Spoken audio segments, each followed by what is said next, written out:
What's up, guys? I miss y'all so much. I miss getting to see y'all on Wednesdays and Sundays, and thank you for, at this point, following our Instagram page. This is going to be where we're putting all of our messages, all of our lessons, and all the content that I want to get out to you guys while we're on this kind of hiatus with this coronavirus thing. And so please make sure to tune in. Listen, your walk with Jesus didn't stop just because the restaurants closed down, just because you're going to school online, or you're supposed to be going to school online. I know most of y'all ain't paying attention to what's on the computer. Y'all just clicking through stuff. I get it. I understand. But your walk with Jesus did not get put on hold. So I want you guys to be able to have stuff available to you. That's why we made this Instagram page. That's why we're putting these videos out here so you guys can watch them. So please watch them, share them with your friends who may not even go to our church. Pay attention, take notes. This one's going to be a bit shorter just because we're kind of getting used to things. But be prepared. Take it as a normal lesson. Take notes, carry it with you throughout the week. And so one thing that touched my heart throughout this week in my personal quiet time is I went through Philippians, because Philippians is a book about bringing peace in the face of anxiety. It was written when Paul was in prison. And so I read that, and that was awesome. And I was like, okay, what am I going to read next? And I moved to the book of Job.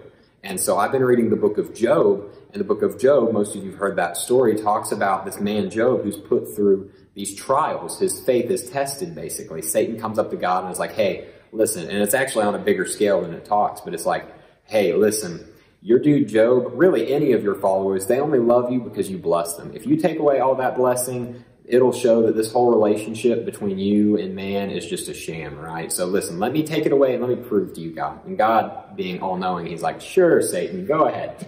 Try that out. And so Satan is granted the ability or the opportunity to test Job. And so Job loses his family, he loses his wealth, and eventually he loses his health. But first he loses all of his possessions. And let me share with you his mindset upon losing that.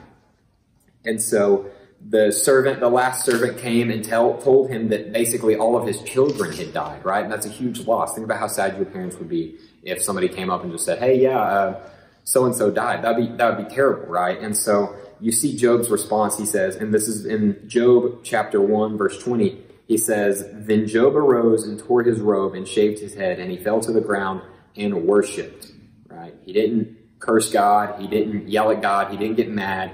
He worshiped.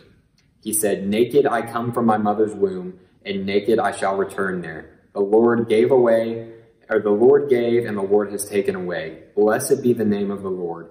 Through all this, Job did not sin, nor did he blame God.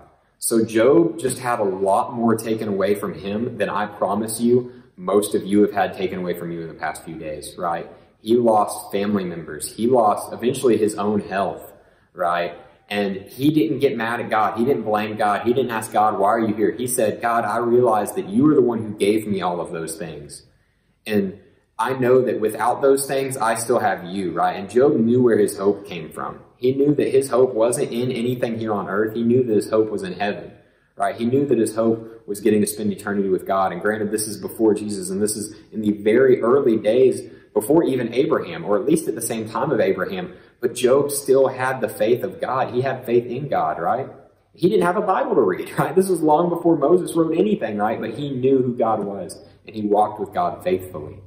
And you can see that he's rewarded at the end of all of his trials. He's given everything back that he lost tenfold, right? But the message of the story isn't persevere through trial and God's going to give you all this. It's, are you okay with, if everything else is stripped away, are you okay if it's just you and God, right? Because Job was. And not to say that Job didn't mourn the things he lost, not to say he didn't grieve the things that he didn't get to keep, right? It said that he shaved his head and he tore his clothes. I hope none of you have shaved your heads yet. I may have to because the barbershops are closed and this is getting bad. And so, guys, Job lost so much, and yet he still worshiped God. Not because he wanted God to give it back, but because he knew that God was good. And so how does this all apply to our situation right now? This applies to our situation right now that even though we've lost some luxuries, for the vast majority of us, I hope we're still healthy, right? We haven't lost anyone close to us. And that may change in the coming days. I know this is going to get kind of crazy before it gets back to normal, but I want to encourage you that no matter what happens, God is still on our side. God still loves every single one of you. He still cares for every single one of you, and he's still working in your lives. And honestly, right now, not that God works more or less in your lives, but it's very evident right now.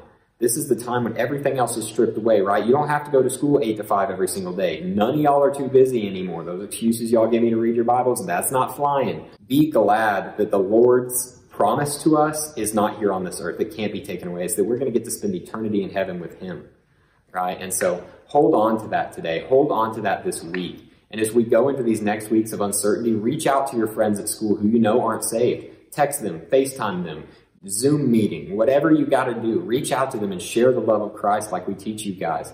Our whole mission statement, 2 Corinthians 5:20, for we are ambassadors for Christ, as if he is making his message heard through us. Let's be those ambassadors this week, guys. I love y'all. I can't wait to see y'all again in person, and stay strong this week.